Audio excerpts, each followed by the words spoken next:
So when you take your second visit to Gren, something doesn't feel right. When you enter the shop and inns, the place is being run by the younger children at the place instead of the adults, which they said that they've been taken away for a while. There's also new inventory in the store. It even has sparkle and shadow bombs like Acacia.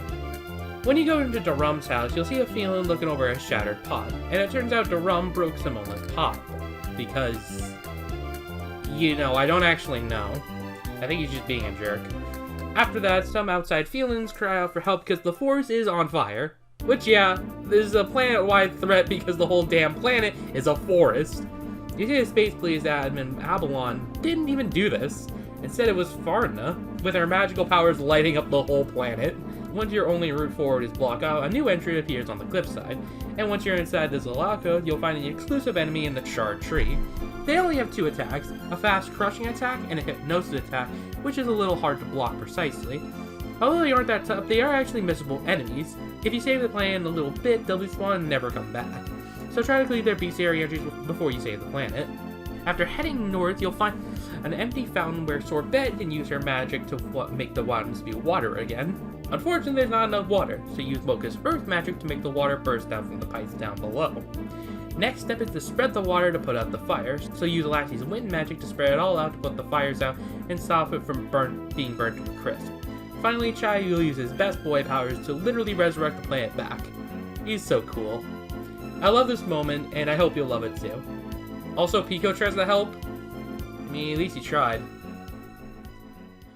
So after heading north to Assam, you'll immediately bombarded by 4 pirate otters. They're painfully easy though. At their most, they're fast, and after that a second step shows up. The first step can lower your defenses with a leaf slash. It's still an easy with the fights. Fun fact, you can actually rematch these guys an infinite amount of times, so if you want free experience, it's always right here. But after the fight, you can now fully explore the taking over town of Assam. In the bottom right corner, you'll find the innkeeper on the left and the shopkeeper on the right. The standard shop sells very standard things at a surprisingly decent price for pirate standards. However, Bull the Broker only shows around nighttime only and sells some great exclusive equipment for every element except for Earth, Dark, and Light. They are extremely pricey though, so remember this guy for later if you want some extremely powerful equipment. Progression in this area might be a little confusing for some people, and it's not really explained well either. You need a passcode to access the Holy Tree, however both options you are required to choose are incorrect. The real answer can be found by talking to every other pirate otter currently panting on the ground. Once you talk to the last one, he'll ask you if you want to see Bobtail. Saying yes will tell you the right passcode. Go back to the gatekeeper and tell the right saying. Shows that you're a true pirate and you can enter the Holy Tree of Yig-Salad. Wait, how do I pronounce this? Salad. Oh, that's it. So welcome to the Holy Tree Egg Salad. This location is very strange, yet super easy to navigate. I'm pretty sure a 4-year-old can do this. If you see a pirate otter next to a vine, go and climb it. The more explorative players are both rewarded and punished for exploring. We have a lot of treasures to go through, so let's go and speed through this. If you head to the far left vine on the 2nd floor, you'll pull down and find a red frog. Heading up to the 3rd vine on the 1st floor will lead you to an empty room, but if you use Chai's magic, you'll find a raggedy leaf. Going to the 3rd floor, heading left and going up to the vine will lead you to the chest containing golden clods for earth mages. On the 3rd floor, if you use Chai's magic, you'll reveal a waggly leaf in the corner. Proceed down to the 4th floor to head west to the 5th floor to pull out a vine to chest that reveals a red worm. Go back to the 3rd floor, head down to the 2nd floor, then find a chest that contains a leaf hat. On the 5th floor, head left and go up, down, find the 3 chests that contain some heavy metal, 3 melon jams, and a gorgon brace. Going either right or center will lead you both to the 6th floor, but heading to the far left will give you 4 chests containing a putty pea, 4,000 bira, 10 green frogs, and 5D thorntails. Heading to the 4th entrance of the 6th floor will find you a chest containing a putty pea and 1,800 bira. Heading back up to the 6th floor and going to the 7th floor and using Chai's magic will give you a spiny leaf. Head down to the entrance in the west to find a chest containing 88 bira for some reason and a putty pea, but if using Chai's magic you'll also reveal a jaggy leaf. Go up to the 7th floor and tug in the 3rd vine to the left to reveal a chest containing a red frog, and use Chai's magic to reveal Holy Leaf from the 1st vine to the left. Use all these leaves on Pico, trust me, you'll need it. The last thing I need to talk about is the enemies, and both of them here are missable. But what do I mean by missable? Well, in Magical Starsign, there's 3 versions of the bestiary entries in the bestiary. There's a blank entry, a half-completed entry, and a full entry. A full entry indicates the star on the screen. How you get the star is by getting the rare item that is dropped by the enemy. If you don't, it'll be half-completed entry, and for the case of the Leaf Witch, the Husk of Mai, and the Charred Tree, you'll have faced them without dropping an item, or just plain ignore them. You'll never complete their entry. The best way is to go 100% complete them by constantly stop resetting until you get the items. But for the actual enemies, let's talk about them. The Leaf Witch are actually quite deadly. They have a magic and briar patch and are in the back row. This attack hurts like hell and can easily thorn you guys. They're so fast that they'll definitely outspeed your whole team before you get a single action out, and they have 1200 HP, so they're quite tough. Trust me, you'll know for later. Finally, we have the Husk of Mai. These guys suck. I hate them. Either way, they're pathetic with their Linky Slab, or they'll use Sparkling Shield which blocks all magic attacks, and combined with their amazing defenses, you'll have a very obnoxious enemy that essentially is a stalwart for this instance. You'll be okay as long as you can handle a couple of licks from this disgusting creature. Finally, at the top of the tree, you'll square off against more pirates. Thankfully, this is the last step before the boss, and also thankfully there's only 3 of them instead of 4, so it's way easier. The floor above this has an HP and MP pod, so use Lassie's magic as always for grip more sugar stars and heal up immediately. But before you continue, make sure the fire plant is aligned and the wood plant is not. Trust me, you need every little bit of strength for this next fight. Once you head forward after the pirates, you'll see this extremely horrific scene of people being partially buried in the ground. Yikes! Simona also comes into play and sees this absolutely horrific scene and wonders where the rum is. He's in the room above. Take caution when you slowly approach the partially buried Felin and try to pull all roots before this hulking threat awakens behind you. And get ready for battle. Say hello and goodbye to potentially the hardest boss you'll face in your adventure, the Holy Sapling. This Goliath of a boss is an absolute nightmare for beginners and pros. To start off, this beast has Celestial Swap, as always, however it rarely uses it when it does.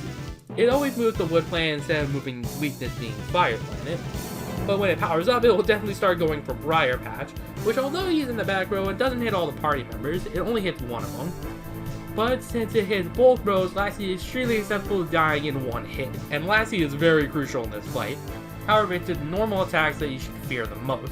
Unripe Fruit hits one party member in the front row, and has a chance to lower your defense, and is also unblockable. If the attack crits, it might be game over. Its final attack is Bloom of Plenty. This attack summons flowers on the top of its head, then gets furious and blasts it all towards the group in a Petal Blizzard. That may not sound bad, but trust me, it gets way worse. If you hit it with any fire attacks, this includes magic or bombs, you'll spawn a Leaf Witch from the top and assist in battle. They're not as bad, but they will also assault you with Briar Patches. On top of all of that, the boss has 19,000 HP. For comparison, for the remaining parts of the main story, this boss equal to or greater to 5 bosses in the endgame. And remember what I said when you entered Tassia? This is the fastest route for speedrunners? You're gonna be at a lower level when you face against this guy, so trust me, your run could end here. But here's a few strategies to keep in mind to make this battle just a little bit easier. When the battle begins, he'll attack with Unripe Fruit, or probably Celestial Swap, just in case you get lucky or not. But once Chai gets the move, use Minty Freshness or Parsley Wall if you have it. Then, if Lassie isn't dead, use a Raisin Jam to boost Pika's IQ. Then the Pro Tag to either heal with frogs or attack the threat. Then again, this boss has a lot of HP. The tree will definitely attack again, but as long as Pico is alive, it'll be fine. On his turn, make sure you click Hate Fondue, time it for a Spell Strike, and pray for a good damage roll. It can be very crucial. Once the Leaf Witch falls out, it's Moken and Sorbet's priority to take it out. You do not want to have these guys constantly on the field, constantly providing you with Briar Patches. It can be very annoying. The back row should use consistent healing with frogs and worms to do the most damage and health as possible. Save healing wind until you get hit by Bloom of Plenty. The damage stacks over time. You might even get a couple of free turns of attack with the protagonist or Sorbet if everyone is healed up. Repeat the whole process for about 3 to 5 turns, and after that, the fight should be over. Anything can go wrong, so play it safe, and it's okay if you want to head to the next planet to gain levels there. Once it's defeated, it'll drop the best equipment in the game, the Garden Mitts. but we'll get back to that later. So after that crazy battle, Farna shows up and was definitely responsible for all of this. Was there a reason for this? Again, I'm not quite sure. But hey, it's cute when they reunite again. But after everyone is mostly out of their respective holes, the gang notices a huge flower called the Anthropophagus, which consumes people and in turns them into Millennium Gummies. So with no one willing to risk their lives, Saboya decides to do it for the cause. Did we just see a licensed Nintendo game commit suicide on screen? Oh my god, I can't even joke about that. Well, we got the Millennium Gummy though, that's something, right?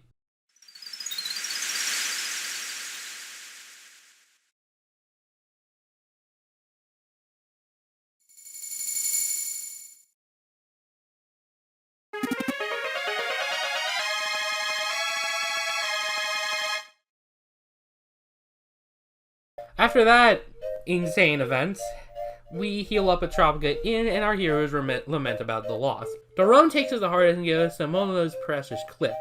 The only one who takes it differently is Sorbet, who literally says, if she didn't do it, I would have done it too. Yikes!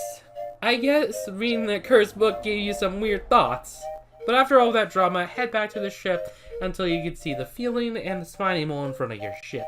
The mole needs to grow back to Earn, and coincidentally, that's probably where you're going to be heading next.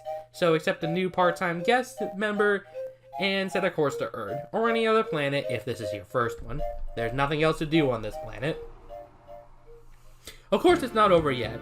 Why is this the best path for speedrunners? Well, although the boss is extremely difficult, and it's even harder if you're potentially lower levels, it's all worth it for the garden mitt, which I think to be one of the best equipment pieces in the game. So what does it do? Not only gives it a disgusting amount of IQ to boost your stats, it also doubles certain items in battle. For instance, green gummy frogs heal it for 150 HP. It's not that much for characters like Mocha or Pico. Well, that's if you use it for other characters. If you use the green gummy frog with Chai with the garden mitts on, it will now heal for 300 HP. This goes for all healing items, including better colored frogs and worms. So now you have a secondary pseudo healer that's also really fast. But that's not all though. This also increases the power of attacking items too. This includes stuff like ice cubes that lowered IQ, but mainly elemental bombs. These bombs get a slight increase in power when Chai uses them. This also staffs with planet boost as well. And since Chai is so fast, he can use it turn 1 and basically one-shot any enemy under 1000 HP. This is why bombs are so useful. If you need a better example, let's take a fight against the Surgeon Space Fleet. Let's take a watch. Enemy spotted.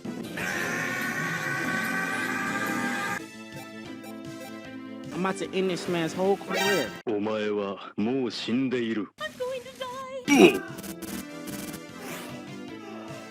After reviewing our data, I've come to the scientific conclusion that, yeah, we got a goddamn demon on our hands. And now it's time for a new egg character, where today, I hope you're hungry for some radishes, because we have Tom Yam over here.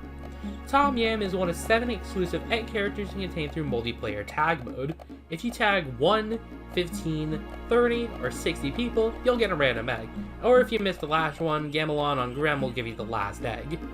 Tom Yam is a wood mage like Chai, but he isn't the best boy, or even a bomb expert. He's just a radish.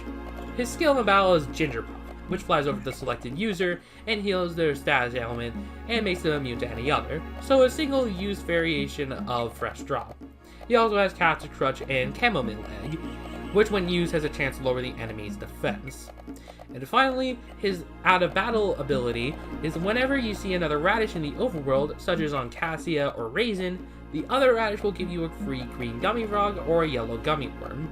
Yeah, this egg character isn't the best compared to others, and if this is your first poll, I heard grilled radishes aren't that bad.